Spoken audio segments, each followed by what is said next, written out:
आदाब नाजरीन, प्रोग्राम कुछ लम्हे फुर्सत के लेकर लीजिए आपकी दोस्त समरीन। मैं आपसे फिर से रूबरू हूँ। नाजरीन, मैंने ये सोचा कि आज मौसम बहुत अच्छा है तो क्यों ना ये फुर्सत के पल आपके साथ इस हरियाली के बीच बैठकर मैं गुजारूं। वैसे तो हम खवातीन को खुदा ने बहुत सारी ऐसी सलाहियतें दी हैं कि हम अपनी ज़िंदगी में हर तरीके की मुसीबत और परेशानी को बहुत ही अच्छे तरीके से फेस कर लेती हैं। लेकिन कई बार ऐसा होता है कि बहुत सी ऐसी छोटी छोटी बातें होती हैं, हमें समझ नहीं आता कि इनका हल कैसे होगा। और अपने घर की और बाहर की जिम्मेदारियों में हम इस कदर मसरूफ़ हो जाती हैं कि इन छोटी छोटी बातों पर ध्यान भी नहीं दे पाती।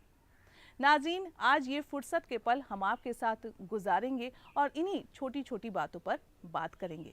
लेकिन हमेशा की तरह हमारे प्रोग्राम की रिवायत है कि सबसे पहले जो हमारा पहला सेगमेंट है उसमें हम आपको एक मोटिवेशनल स्टोरी दिखाते हैं जो एक ऐसी खातून पर मबनी होती है जिसने अपनी ज़िंदगी में तमाम तरह की परेशानियों को देखा है, मुसीबतों को झेला है, लेकिन माशरे में अपनी पहचान बनाई है, इन सब से पार पाया है। तो आइए सबसे पहले पेश है आपके लिए ये मोटिवेशनल स्टोरी। शीला दावरे, जिन्हें आज हम मुल्क की पहली ऑटो ड्राइवर के तौर पर जानते हैं। उम्र महज 18 साल, हाथ की मुट्ठी में सिर्फ 12 रुपए लिए वो मुंबई से पूना आईं। करीब 80 की दहाई का वो दौर जब शीला ने शलवार कमीज पहनकर पहली बार ऑटो स्टार्ट किया। न सिर्फ समाज बल्कि शीला के घर वाले भी उनके इस पेशे से खुश न थे, लेकिन शीला ने ये ठान लिया था कि उन्हें ड्राइविंग का ही प्रोफेशन इख्तियार करना है। शुरुआत में एक फीमेल ऑटो ड्राइवर के साथ सफर करने में लोग कतराते, यहाँ तक कि किराए पर ऑटो देने से भी मना कर देते थे। लोगों की ऐसी सोच थी कि एक औरत अच्छी ड्राइवर नहीं हो सकती, लेकिन शीला दावरे ने इस स्टीरियोटाइप को तोड़ा और ये उनकी हिम्मत और खुद एतमादी का ही नतीजा है कि शीला दावरे का नाम पहली ऑटो रिक्शा ड्राइवर खातून के तौर पर लिम्का बुक ऑफ रिकॉर्ड्स में दर्ज है। इस पूरे सफर में उन्हें उनके शौहर का खूब साथ मिला।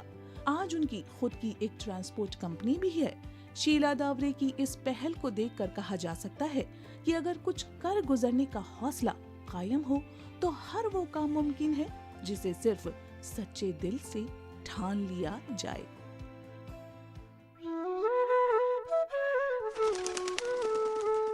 वाकई नाज़रीन, इनकी कहानी को देखकर ये सबक मिलता है कि हमें ज़िंदगी के किसी भी पड़ाव पर बिल्कुल मायूस नहीं होना चाहिए, क्योंकि इस दुनिया में हर परेशानी का हल मौजूद है। तो चलिए अपने प्रोग्राम को आगे बढ़ाते हैं। पिछली दफ़ा हमने आपकी मुलाकात करवाई थी एक इंटीरियर डिज़ाइनर से, जिन्होंने हमें बताया था कि हम अपने प्यारे से घर को और ज़्यादा प्यारा कैसे बना सकते हैं। उन्होंने हमें बहुत ही मुफीद टिप्स भी दी थी और आज हम आपको फिर से उन्हीं के पास ले जाएंगे। इसके साथ ही हम आपकी मुलाकात करवाएंगे मोनिका जी से। जी हाँ, जो एक न्यूट्रिशनिस्ट हैं और कुकिंग और बेकिंग क्लासेस भी चलाती हैं। वो हमें कुछ ऐसा बना के दिखाएंगी जो कि जायकेदार तो होगा, इसके अलावा वो सेहत के लिए भी काफ़ी फ़ायदेमंद होगा। साथ ही हम फिर से आपको ले चलेंगे आप ही के किचन में, जहां बहुत सारी ऐसी चीज़ें मौजूद हैं जिनका इस्तेमाल करके हम घरेलू नुस्खे तैयार कर सकते हैं और छोटे छोटे इमराज का इलाज भी कर सकते हैं। इसके लिए हम आपकी मुलाकात करवाएंगे यूनानी डॉक्टर से। तो चलिए, आज तो वैसे भी हम यहाँ बाहर बैठे हुए हैं और इस हरियाली से लुत्फ़अंदोज़ हो रहे हैं, तो यहीं से हम आपको लिए चलते हैं इन सभी एक्सपर्ट्स के पास।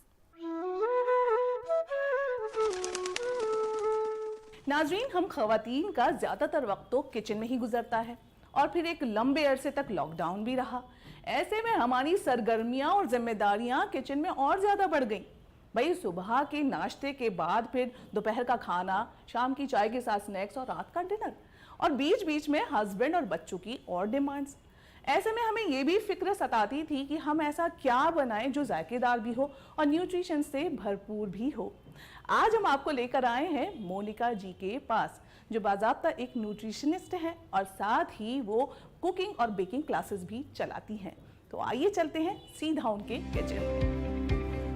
मोनिका जी, बहुत बहुत खैर मकदम है आपका हमारे प्रोग्राम में। मैं बिल्कुल ठीक हूँ। लीजिए, हम आपके किचन में आ गए हैं। Most welcome. और मोनिका जी, हमने ये सुना है कि आप जो हैं केक बहुत जायकेदार बनाती हैं। तो हमने सोचा कि क्यों ना आज आपसे केक बनाने की रेसिपी ली जाए, आप आज हमें बना के दिखाएं। बिल्कुल बिल्कुल। अच्छा, इससे पहले कि हम किचन में चलें और आगे का काम करें, हम सबसे पहले तो ये जानना चाहते हैं कि आप पहले से ही एक न्यूट्रिशनिस्ट थी या फिर कुकिंग और बेकिंग क्लासेस चलाती थी, या कुकिंग और बेकिंग क्लासेस आपने अब चलानी शुरू करी? समरीन, कुकिंग और बेकिंग क्लासेस मैं पिछले 16 साल से चला रही हूँ। अच्छा। और न्यूट्रिशनिस्ट जर्नी मैंने पिछले 6 साल से स्टार्ट किया है। क्योंकि मुझे था कि जब हम इतनी अच्छी चीज़ें बनाते हैं तो क्यों ना उसको हेल्दी बनाया जाए। और बहुत आजकल डिमांड है कि सब चाहते हैं कि हम स्लिम रहें, फिट रहें। तो मुझे खाने की नॉलेज थी, फिर मैंने न्यूट्रिशनिस्ट स्टडी की और फिर मैं न्यूट्रिशनिस्ट बनी। और जो मैं आप बहुत से लोगों को डाइट प्लान्स देती हूँ कि आप फिट भी रहें और कैसे आप अपने खाने को हेल्दी भी। तो समरीन, आज मैं बना रही हूँ very tasty and nutritious whole wheat honey cake. जी, हम भी इंतजार कर रहे हैं कि आप कब घी से बनाएं और कब इसे खाएं। ठीक है, चलिए शुरू करते हैं। जी हाँ, इसके लिए जो मुझे इंग्रेडिएंट्स चाहिए वो मैं आपको बता देती हूँ। ये है उसके लिए होल व्हीट, गेहूं का आटा, कैस्टर शुगर या पीसी हुई चीनी भी ले सकते हैं, कॉर्नफ्लावर, हनी, शहद, रूम टेम्परेचर पे हमने मिल्क लिया है, बेकिंग पाउडर, बेकिंग सोडा, और ये हमारा कुकिंग ऑयल, कोई भी आप वेजिटेबल ऑयल ले सकते हैं। कुछ नट्स हैं जिसमें मैंने लिया है काजू, बादाम और किशमिश, और इसमें कुछ नमक भी जाएगा, वो भी है, और थोड़ा सा है वनीला एसेंस। समरीन, इंग्रेडिएंट्स तो मैंने बता दिए हैं, तो चलिए अब बनाना शुरू करते हैं। बिल्कुल, ठीक है। तो ये जो मैं होल व्हीट केक बना रही हूँ, ये बहुत ही हेल्दी और न्यूट्रिशियस है। और इसमें जितने भी हम इंग्रेडिएंट हैं वो सब रूम टेम्परेचर में लेंगे। नॉर्मली हम लोग फ्रिज में रखते हैं चीज़ें, तो सब पहले बनाकर बाहर निकाल कर हम रखेंगे। तो बनाना शुरू करते हैं। इसमें जो सबसे पहले मुझे चाहिए आटा, गेहूं का आटा। ठीक है, जो कप है ना, मैं आपको बता देती हूँ, ये एक मेजरिंग कप रहता है बेकिंग के लिए। ये 250 ml का होता है, ये बहुत ईजिली सबको मिल जाता है। तो ये मैंने पहले ही नाप के रखा हुआ है। तो ये आटा है गेहूं का, जो जिससे हम लोग रोटी बनाते हैं, तो हम ये लेंगे। जनरली हम लोग केक में यूज करते हैं मैदा, लेकिन आज हम बना रहे हैं आटे वाला केक। अब हम इसमें डालेंगे हाफ कप कैस्टर शुगर, वही कप का जो सेट लेंगे उसी का हाफ कप लेंगे कैस्टर शुगर। बारीक चीनी है, आप घर पे चीनी को पीस भी सकते हैं, पाउडर शुगर भी ले सकते हैं। इसको भी मैंने इसमें ले लिया। ये बहुत अच्छे से इसको मिक्स कर लेंगे। एक विस्कर की मदद से इसको अच्छे से मिक्स कर लेंगे। और अब मैं इसमें डालने वाली हूँ जो बहुत ही मेन इंग्रेडिएंट रहता है केक बनाने का, बेकिंग पाउडर। और अब हम इसमें डाल रहे हैं बेकिंग पाउडर 1 टीस्पून। और हमें हमेशा ये स्पून का ही यूज करना है। ये मेजरिंग स्पून हैं, बहुत इजीली मिल जाती हैं। आप हमेशा बेकिंग करते हुए ध्यान रखें कि इसी का ही इस्तेमाल करें। जी, ये 1 टीस्पून हमने डाल दिया। अक्सर लोग जो है स्पून का इस्तेमाल नहीं करते हाँ, हैं और बहुत चुटकी से या ऐसे ही अंदाजे से डाल देते हैं। साइंस है समरीन, उसमें कुछ भी थोड़ा सा भी गलती हो जाती है तो केक हमारा ठीक नहीं बनेगा। तो इस चीज का ध्यान रखना है। अब मैं डालने वाली हूँ इसमें baking soda 1/4 teaspoon. Baking soda जिसको खाने वाला सोडा बोलते हैं, मीठा सोडा भी बोलते हैं, और ये भी बहुत इजीली मिल जाता है। और इसको भी डालेंगे क्योंकि ये एगलेस केक है। सबसे अच्छी बात है, हम लोग केक एगलेस बना रहे हैं तो उसमें ये बेकिंग पाउडर और बेकिंग सोडा जरूर डलेगा। अब हम इसको बहुत अच्छे से मिक्स कर लेते हैं। जैसा कि मैंने बताया समरीन, हमने इसमें व्हीट फ्लावर, गेहूं का आटा डाला था 1 + 1/4 कप। ठीक है, और उसमें मैंने डाला था 1/4 कप कॉर्नफ्लावर और हाफ कप कैस्टर शुगर और 1 teaspoon baking powder and 1/4 teaspoon baking soda. इन सब चीजों को बहुत अच्छे से मिक्स करना है, तभी मैं इस विस्कर का यूज कर रही हूँ। ठीक है, इसको बहुत अच्छे से मिक्स कर लिया। अब बारी आती है इसके अंदर वेट इंग्रेडिएंट्स, जो गीले इंग्रेडिएंट्स हैं वो डालने की। और ये बहुत ही जल्दी बनने वाला केक है। अंदर सबसे इंपॉर्टेंट है हमारा ऑयल, और मैं इसमें कोई बटर या घी का इस्तेमाल नहीं कर रही, तो मैं इसको रिफाइंड ऑयल से बना रही हूँ। ठीक है, अगर चाहें तो कर सकते हैं। हाँ बिल्कुल, आप चाहें तो इसमें मेल्टेड बटर आप ले सकते हैं। बच्चों बटर से भी, क्योंकि मैं इसको फिर पूरा होल व्हीट के साथ बना रही हूँ तो मैं इसको ऑयल के साथ ही बना रही हूँ। तो ये जो है, ये है हाफ कप ऑयल।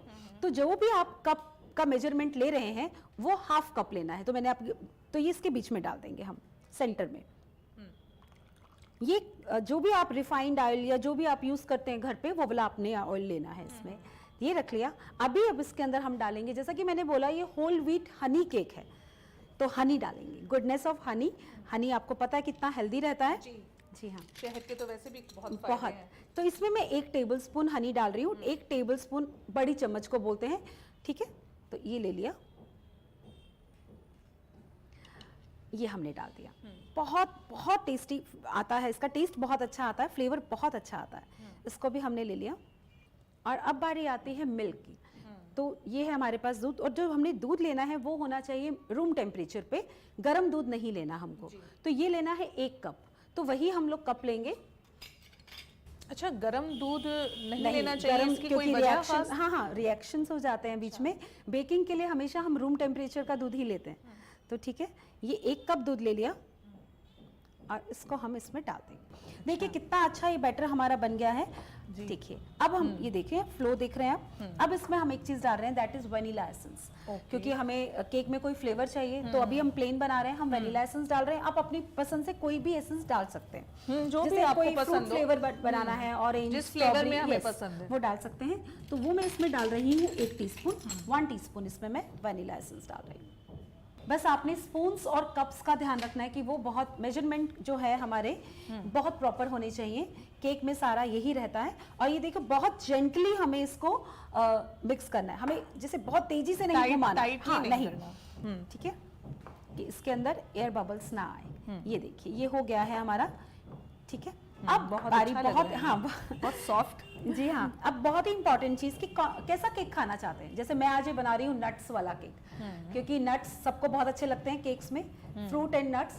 जैसा कि फ्रूट एंड नट्स में आ गया है हमारा, तो ये देखिए ये चॉप किए हुए नट्स हैं, जिसके अंदर काजू है, बादाम है और कुछ वॉलनट्स, अखरोट है और रेजिन्स, किशमिश भी हैं। जो पसंद है आप वो ले सकते हैं। This is approximately 1/4 cup. अगर आप कम लेना चाहें तो आप कम भी ले सकते हैं। तो इसमें मैं क्या कर रही हूँ, ये एक टिप बता रही हूँ सिमरीन। 1 चम्मच के करीब आटा, क्योंकि हम आटा का केक बना रहे हैं, होल व्हीट फ्लावर, इसको डस्ट कर देंगे। इससे क्या होगा, जब हम लोग केक बनाते हैं तो नीचे सिंक नहीं करते। अक्सर ये शिकायत रहती है कि जब हम केक बनाते हैं तो जितने भी ये नट्स हैं वो नीचे बैठ जाते हैं, सिंक कर जाते हैं, तो वो बीच में नहीं आते। तो उसकी वजह से हमने क्या किया कि आटा या मैदा से इसको हल्का सा डस्ट करके ही इसके अंदर डालें हमेशा। ये हमने इसके अंदर डाल दिया और ये बहुत अच्छे से मिक्स हो गया है। अब बारी आती है इसको बेकिंग पैन, बेकिंग टिन में ट्रांसफर करने की, जो बहुत इंपॉर्टेंट चीज है। तो इसके लिए मैंने लिया है सिमरीन, ये है 7 इंचेस का मोल्ड। केक बनाने का ये मोल्ड है। ये राउंड लिया है, आप स्क्वायर में भी बना सकते हैं, किसी भी शेप में, कोई भी शेप जो आपको तो पसंद ये रेसिपी के लिए 7 इंच का मोल्ड है। और उसको हमने क्या किया, बटर पेपर से लगा लिया, अच्छे से ऑयल लगाया इसके अंदर और बटर पेपर कट करके साइड्स पे लगा लिया, जिससे जब केक बन जाता है तो आप आराम से उसको डीमोल्ड कर सकते हैं, नहीं तो चिपक जाता है। तो बेटर रहता है बटर पेपर, सबको पता है, उसको आराम से आप थोड़ा सा ऑयल लगाएं और कट कर बटर पेपर आप इस पे अच्छे से लगा दें। और अब हम इसके ऊपर इसको डालेंगे। और ये बहुत इंपॉर्टेंट है कि आपको जैसे ही आपने बैटर बना दिया, आपको उसी टाइम बेक करना है। ये नहीं कि अभी मैंने बैटर बना दिया और मैं कुछ घंटे कुछ और काम कर लूं फिर बेक कर लूं, नहीं जी। 10 मिनट के अंदर अंदर ही आपको बेकिंग करनी है। इसके अंदर बेकिंग सोडा और बेकिंग पाउडर जा चुका है, तो इस चीज का बहुत ध्यान रखना है। तो ये हमने अच्छे से डाल दिया। बहुत ही आसान सा केक बनाने के ये तरीका आप बता रही हैं और बहुत ही जायकेदार होने वाला है, आई एम श्योर। ये अप्रोक्सीमेटली आधा हमारा बना फिल हुआ है। इसको हल्का सा टैप करेंगे और ये भी जब बेक होगा तो ऊपर हो जाएगा। अब हम इसको ऊपर से डेकोरेट करते हैं, क्योंकि अभी नट्स डाले हैं तो कुछ ऊपर भी डालते हैं। तो अब हम लोग, ये काफी वैसे भी अच्छा लग रहा है, जितना आपको पसंद है आप वैसे डाल सकते हैं। और ये कुछ आलमंड के स्लाइसेस हैं, इसको भी लगा देते हैं। और ये है मेरे पास ग्लेज चेरी, करोंदा चेरी, ये बहुत अच्छी लगती है, खास तौर से बच्चों को बहुत अट्रैक्ट करती है। हाँ। ये नहीं हो तो टूटी फ्रूटी आती है, आप वो भी लगा सकते हैं। तो सिमरीन, हमारा केक रेडी टू बेक है। बिल्कुल। और अब हम इसको ओवन में रख रहे हैं।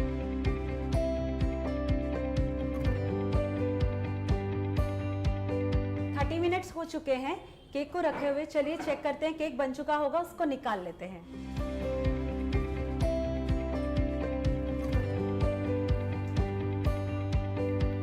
मोनिका जी, मुझे लगता है कि केक ठंडा हो गया है। केक बिल्कुल ठंडा हो गया है और हम इंतजार कर रहे हैं कि इसे जल्द से जल्द चखें। हाँ, और केक जब पूरी तरह ठंडा हो जाए तभी इसको केक से मोल्ड से निकालना है, नहीं तो केक टूट सकता है जी। तो चलिए एक शार्प नाइफ की हेल्प से इसको थोड़ा सा ऐसे इंसर्ट कर लेंगे कि ऐसे करके।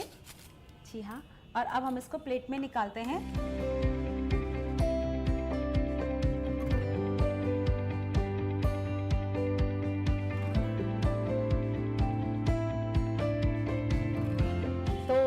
करते हैं सिमरन केक को बिल्कुल, और आपको बिल्कुल, टेस्ट इसी- करवाते हैं। इसी वक्त का तो इंतजार था।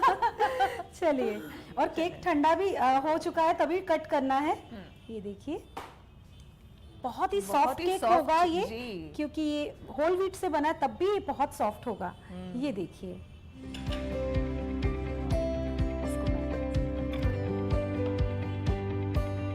तो आप बताइए केक कैसा बना है खाकर? जी बिल्कुल ना, हमारे नाजरीन तो फिलहाल इसे नहीं खा सकते, लेकिन मैं इसका जायका उन्हें बता दूंगी। जी हाँ।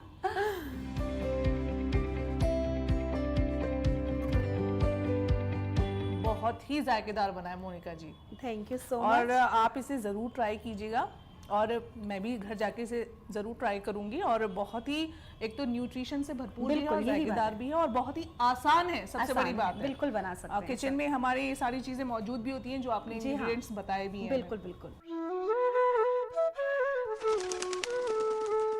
नाज़रीन, पिछली बार हमने बात की थी लारा जी से इंटीरियर डिज़ाइनिंग के बारे में और इंटीरियर डेकोरेशन के बारे में। एक बार फिर से हम उनके पास आ पहुंचे हैं। आइए जानते हैं उनसे कुछ ज़रूरी बातें। आपका एक मर्तबा फिर से खैर मकदम है हमारे प्रोग्राम में। अच्छा लारा जी, अगर बात करें घर की दीवारों की, ठीक है ना, तो उनके जो रंग हैं, पेंट है, वो बहुत मायने रखता है, ठीक है। और इसके अलावा आप हमें ये भी बताइए कि अगर हम घर में पेंट ना करा के कुछ और कराना चाहें, आजकल मार्केट में काफ़ी चीज़ें, ऑप्शंस हैं, तो क्या क्या हम कर सकते हैं? आजकल हम पेंट को छोड़ के वॉलपेपर्स बहुत आजकल फैशन में है, हम उन्हें यूज कर सकते हैं। डिजाइनर वॉलपेपर्स आते हैं, हर रेंज में आते हैं, जिस तरीके से आपका बजट होगा वो वॉलपेपर उस रेंज में आएंगे। उसके अलावा आजकल WPC पैनल्स आते हैं जो कि रेडीमेड आते हैं, आपको कुछ भी बेस में लगाने की जरूरत नहीं है, उन्हें लाइए और आप इंस्टॉल कर सकते हैं। उसके अलावा पेंटिंग्स यूज कर सकते हैं। आजकल मिरर्स बहुत यूज होते हैं, आप डिजाइनर मिरर्स ले सकते हैं स्पेस के हिसाब से, और मिरर जो है वो आपके छोटे स्पेस को और बड़ा भी दिखाता है। तो ऐसा नहीं है कि आजकल सिर्फ पेंट ही एक ऑप्शन है, दीवारों पे लगाने के लिए बहुत तरीके के ऑप्शंस है जिनको आप ऑप्ट कर सकते हैं। अच्छा, अगर लारा जी बात करें घर की, जी, तो कई बार हमारे पास काफ़ी स्पेस भी होता है, लेकिन कई बार नहीं होता, छोटा फ्लैट है ना। आपने बताया कि पेंट के अलावा हम बहुत सारे ऑप्शंस इस्तेमाल कर सकते हैं, तो उन घरों के लिए बताएं जो जिनके पास स्पेस कम है। जिन घरों में स्पेस कम होता है, हमें कोशिश करनी चाहिए कि उन घरों में पर्दे हम लाइट कलर के यूज करें, हम दीवारों को लाइट रखें, कारपेट्स को कम ऐड करें, क्योंकि हम जितनी चीजें उसमें ऐड करेंगे स्पेस और छोटा लगेगा। हम कारपेट को, हम आजकल जितने भी कर्टन्स हैं, हम उनकी लेंथ हमको फुल हाइट रखनी चाहिए। अच्छा जी, जितनी फुल हाइट हम रखेंगे उतनी रूम की हाइट भी ज्यादा दिखेगी और उतना स्पेस हमारा बड़ा भी दिखेगा। तो हमको लाइट कलर के कर्टन्स लेने चाहिए, हमें लाइट कलर्स यूज करने चाहिए, मिरर्स को ऐड करना चाहिए, नेचुरल चीजों को यूज करना चाहिए, हैंड क्राफ्टेड चीजों को यूज करना चाहिए। तो हम इन चीजों से अपने स्पेस को और बड़ा दिखा सकते हैं। अगर हम बात करें चादरों की, है ना, कुशन कवर्स की, तो मौसम के अकॉर्डिंग, है ना, उसके हिसाब से कौन सी कलर की चादरें हम इस्तेमाल करें, कैसे कुशन्स लगाएं, वो भी आप नाज़रीन को बताएं। गर्मी के दिनों में हमें ज्यादा से ज्यादा कॉटन ब्लेंड की चादरें और लिनन यूज करना चाहिए। लिनन जो फैब्रिक है वो बेसिकली गर्मियों के लिए ही यूज होता है, तो हम कोशिश करें कि हम गर्मी के दिनों में लाइट पर्दे यूज करें, और हमें ठंड के दिनों में डार्क चीजों को यूज करना चाहिए, जिससे हमारे कमरे के अंदर थोड़ी सी गर्माइश भी रहे और हमारा कमरा भी इससे सुंदर लगे। ठंड में हम सिल्क की चादरें यूज कर सकते हैं, सिल्क के कुशन कवर्स यूज कर सकते हैं, वेलवेट यूज कर सकते हैं। तो हम इन चीजों को यूज करके अपने और स्पेस को इनहेंस कर सकते हैं। अच्छा, एक चीज़ और लारा जी जो बहुत ज़रूरी भी है, ख़ास तौर से आजकल क्या हो रहा है कि ओपन किचन का एक फैशन है ना, लेकिन कई बार ऐसा होता है कि वो ओपन किचन है तो बड़ा घर में फैलावा सा लगने लगता है।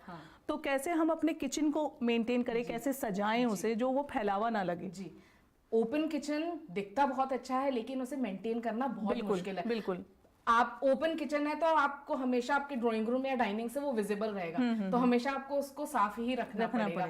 हमें ऐसे ऑर्गेनाइजर या ऐसे ड्रॉर्स बनाने चाहिए जिनमें हम चीजों को अच्छे से ऑर्गेनाइज कर सकें। अच्छे से हमें पहले अपने स्पेस को प्लान करना चाहिए ताकि आपकी जो बेसिक रिक्वायरमेंट्स है वो वहां पूरी हो सके। अगर आप मान लीजिए आपका कोई इलेक्ट्रॉनिक आइटम है, अगर वो आप उसको सही स्पेस नहीं मिल रहा रखने के लिए, तो वो किचन का कोई फायदा नहीं है। तो किचन डिजाइन करने से पहले, अपना कोई भी घर स्पेस डिजाइन करने से पहले अच्छे से प्लान करना चाहिए। बेमतलब की चीजों को घर में नहीं रखना चाहिए। अच्छे से प्लानिंग होगा तो वही चीजें आएंगी जो आपके लिए जरूरत होंगी। बिल्कुल। लारा जी, एक और बेहद ज़रूरी सवाल ये भी है कि कई बार हम मार्केट से जो चीज़ें हैं सजाने संवारने की वो अफोर्ड नहीं कर पाते, है ना, काफ़ी महंगी चीज़ें मिलती हैं, तो हर इंसान का बजट भी नहीं होता है। तो कैसी चीज़ें इस्तेमाल करें कि घर अच्छा भी लगे, सजा हुआ भी लगे और हमारे पैसे भी कम खर्च हो? जी, तो आजकल दौर चल रहा है अपने हाथों से चीजों को बनाने का। ठीक है, ज्यादा से ज्यादा सिरामिक की चीजें यूज करें, टेराकोटा की चीजें यूज करें। वो एक तरीके से नेचर फ्रेंडली भी होती है, इको फ्रेंडली भी होती हैं और बहुत ज्यादा महंगी भी नहीं होती है। आजकल जो डिनर वेयर्स होते हैं वो भी सिरामिक के मिलते हैं। कोशिश करें कि अच्छे सिरामिक के प्लेट्स, बोल्स और ये सब मिलते हैं, तो उनको यूज करके आप और अच्छे से इनहांस कर सकते हैं।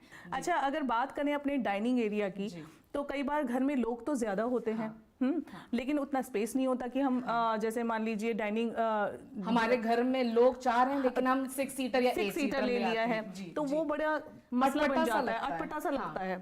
तो उसको कैसे हम डिजाइन करें कि वो अच्छा भी लगे? और आजकल डाइनिंग टेबल भी बहुत वैरायटी की आने लगी है। डाइनिंग चेयर ना लेके लोग बेंच को ऑप्शन लेते हैं ताकि उसमें 2 से ज्यादा 3 लोग आ सके। वो स्पेस भी कम रहता है और आपकी रिक्वायरमेंट्स भी पूरी हो जाती है। जैसे मैंने आपको पहले कहा, हमें हमेशा प्लान करके ही डिजाइन करना चाहिए। जब तक आप अपना स्पेस प्लान नहीं करेंगे आपको पता नहीं चलेगा कि कहाँ क्या सामान आना है। तो मेरे हिसाब से पहले स्पेस को प्लान करें, फिर उसके हिसाब से वहाँ जो चीजें रिक्वायरमेंट होंगी वो लाएं। लारा जी, बहुत बहुत शुक्रिया आपका। एक बार आपने फिर से हमारे नाजरीन को काफ़ी अच्छी जानकारी दी है। तो नाजरीन, लारा जी से तो मुलाकात हो गई और उन्होंने हमें काफ़ी अच्छी जानकारी भी दी है कैसे हम अपना घर सजा संवार सकते हैं। तो चलिए अब चलते हैं अपने अगले सेगमेंट की तरफ। हमारी दादी नानी ने तो हमें बहुत सारे नुस्खे बताए ही थे कि कैसे घरेलू चीज़ों से इस्तेमाल करके हम अपनी बीमारियों से छुटकारा पा सकते हैं, लेकिन कहीं ना कहीं हम दिल में डरते हैं कि अगर हमने इसे इस्तेमाल किया तो कोई इन्फेक्शन ना हो जाए। मान लीजिए स्किन के लिए इस्तेमाल कर रहे हैं तो कोई इन्फेक्शन ना हो जाए, या पेट दर्द में कर रहे हैं तो कोई और प्रॉब्लम ना पैदा हो जाए। तो एक कश्मकश सी जो हमारे दिल में बनी रहती है, उसी को दूर करने के लिए आज हमारे बीच मौजूद हैं हमारी डॉक्टर मुजम्मिल रहमान, जो एक यूनानी डॉक्टर भी हैं, और हर बार आप हमें बताती हैं डॉक्टर कि कैसे हम घरेलू जो चीज़ें हैं उनके इस्तेमाल से रोज़मर्रा की जो बीमारियां हैं उनसे छुटकारा पा लेते हैं। तो सबसे पहले तो आपका बहुत बहुत खैर मकदम है शुक्रिया हमारे प्रोग्राम में एक बार फिर। और हर बार की तरह एक बार फिर मैं एक सवाल लेकर एक और आपसे चीज़ पूछने के लिए हम लोग यहाँ हाजिर हैं। इस बार हम पूछेंगे कि जो पपीता है उसका इस्तेमाल हम घरेलू नुस्खे के तौर पर कैसे कर सकते हैं। सादी अमरूद भी है उसको, या बेल पत्थर, इन सब चीज़ों का इस्तेमाल घरेलू नुस्खे के तौर पर कैसे किया जा सकता है, हमारे नाज़रीन को बताइए। देखिए, पपीता जो है आजकल बहुत फेमस हो गया है घरों में। पपीता आजकल बहुत तरीकों, मुझे लगता है कि पहले शायद बहुत ज़्यादा इसका इस्तेमाल इतना नहीं होता था, सिर्फ ऐसे होता था कि हाँ एज ए फ्रूट ले लिया तो ठीक है। लेकिन अब इसका इस्तेमाल बहुत ज़्यादा होने लगा है कि जब से इसकी प्रॉपर्टीज़ जो बताते हैं लोग या लोगों को पता चलने लगी है, जैसे कि ये काफ़ी मुलय्यन है। ये अगर कब्ज़ है किसी को, दायमी कब्ज़ रहता है किसी को, और वो अगर लगातार रोज़ एक प्लेट पपीता खा ले तो उसको काफ़ी हद तक इससे फ़र्क पड़ेगा, क्योंकि ये इंटेस्टाइन्स को स्मूथ करेगा। उसका एक फाइब्रस है, ये फाइबर बढ़ाएगा अंदर, तो जिसकी वजह से मोशन सही होंगे। तो अगर किसी को कब्ज़ रहता है तो हम ये कहते हैं कि आप पपीता तो आप ज़रूर इस्तेमाल करें और इसको अपनी रोज़ की डाइट में लें।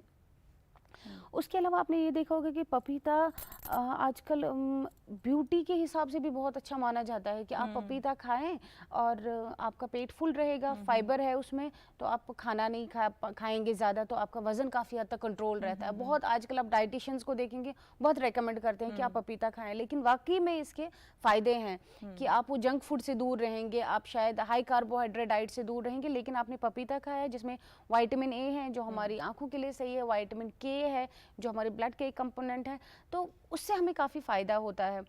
तो पपीता के दायमी इस्तेमाल से ये चीज़ें तो हो ही रही है। उसके अलावा इसको एज ए ब्यूटी प्रोडक्ट में तो आया पपाया के अपने फेस पैक्स देखे होंगे, फेशियल्स भी आ रहे हैं, फेशियल्स भी आ रहे हैं, बिल्कुल।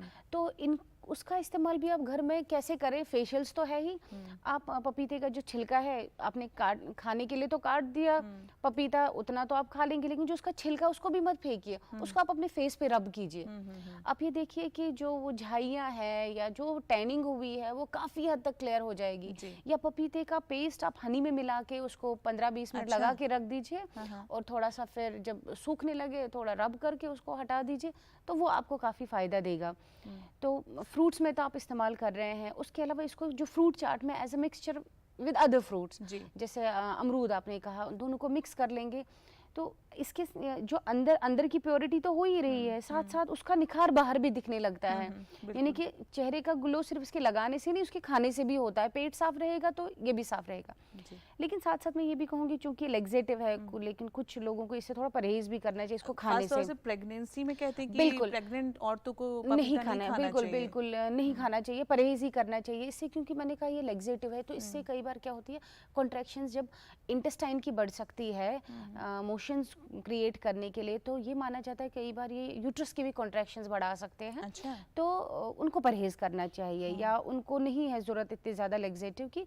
हालांकि कंट्रोल्ड वे में खा सकते हैं एक फिक्स डोज में, लेकिन बहुत ज़्यादा इसका इस्तेमाल ना करें, बेटर है कि अवॉइड करें। और अगर किसी को ऑलरेडी मोशंस हो रहे हैं, पतले हो रहे हैं, उनको कब्ज नहीं है, तो उसकी वजह से अगर उन्होंने इसका ज़्यादा इस्तेमाल किया, इसकी मिकदार ज़्यादा की, तो उनके लूज मोशंस और इवन डायरिया भी हो सकता है। अच्छा। हाँ बिल्कुल। तो वही है ना कि जैसे हमने पहले भी बात की है कि एक लिमिट है हर चीज़ की, एक फिक्स डोज है कि उस लेवल में हम उस मिकदार में खाएंगे तो हम काफ़ी फ़ायदा उठा सकते हैं अपने किचन से ही। जो बिल्कुल रोज़मर्रा की चीज़ें जो हमें बिल्कुल वो लगता है कि बस इसको खा लिया तो ठीक है, लेकिन उसके जो बाकी इस्तेमाल हैं और किस तरीके से हो रहे हैं, ये पता चलने के बाद हम उन चीज़ों को ज़्यादा अच्छे से इस्तेमाल कर पाते हैं। अभी मैंने बेल का भी जिक्र किया। बेल का तो ये है कि बेल का तो आप देखते हैं शरबत का कितना इस्तेमाल होता है आजकल गर्मियों में, तो वो भी पेट के लिए बहुत अच्छा है। ये जो फ्रूट्स हमारे हैं इनके अंदर ये बहुत बड़ी प्रॉपर्टी, एंटीऑक्सीडेंट वाली प्रॉपर्टी। तो जो भी हमारी रोज़मर्रा की लाइफ में आजकल बहुत स्ट्रेस होता है, हमारे जो अंदर बॉडी के अंदर फ्री रेडिकल्स बनते रहते हैं, तो उन फ्री रेडिकल्स को ख़त्म करने के लिए इन फ्रूट्स के अंदर, जैसे बेल पता है, अमरूद है, या और भी कोई फ्रूट्स है, पपीता है, इनके अंदर ही एंटीऑक्सीडेंट्स होते हैं, कुछ एंजाइम्स होते हैं जो एज एन एंटीऑक्सीडेंट्स काम करते हैं। वो इनको कंट्रोल करके हमारी बॉडी में डिफेंस पैदा करते हैं, इम्यूनिटी बढ़ाते हैं। इम्यूनिटी बढ़ाएंगे तो हमारे अंदर बीमारियों से लड़ने की ताकत और ज़्यादा बढ़ जाती है, हो जाएगी। तो बिल्कुल बेशक हम इसका इस्तेमाल बहुत सिर्फ ऐसे ही खाने में नहीं कर सकते, एज ए मेडिसिनल भी। तो मैं खास तौर पर उनके लिए कहूँगी जिनको दायमी कब्ज रहता है, वो बिल्कुल इसका इस्तेमाल कर सकते हैं।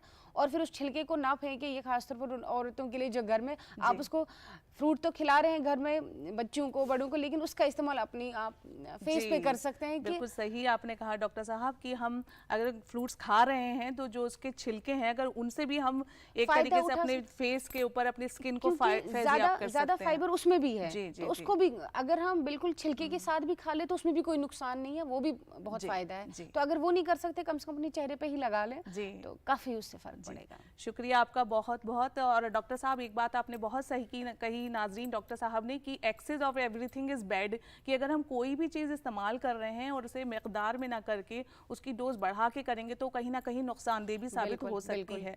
तो एक लिमिट में हर चीज़ का इस्तेमाल होना ज़रूरी है। डॉक्टर साहब बहुत बहुत आपका शुक्रिया। आज फिर से आपने हमें एक बहुत ही अहम जानकारी फराहम की है हमारे नाजरीन को, लेकिन हर बार की तरह हम डॉक्टर साहब को फिर से परेशान करेंगे, फिर हम इनको साथ लेकर आएंगे और कोई ना कोई ऐसा नुस्खा इनसे पूछेंगे, घरेलू नुस्खा जो हमारे लिए बहुत ही कामयाब साबित होगा। नाजरीन, उम्मीद है कि हमेशा की तरह आज का ये एपिसोड भी आपको काफ़ी पसंद आया होगा और हमने जो आपको ये छोटी छोटी बातें बताई हैं, टिप्स दी हैं, वो आप अपनी ज़िंदगी में शामिल करेंगी और उनसे फैज़याब होंगी। वैसे अगर हमारा कोई भी एपिसोड कुछ लम्हे फुर्सत का आप से छूट जाता है या आप नहीं देख पाती हैं तो उसे आप हमारे YouTube चैनल पर भी देख सकती हैं। इसी के साथ अपनी दोस्त को दीजिए इजाज़त, अगली मर्तबा फिर होगी आपसे मुलाकात इसी चैनल पर इसी वक्त। खुदा हाफिज़।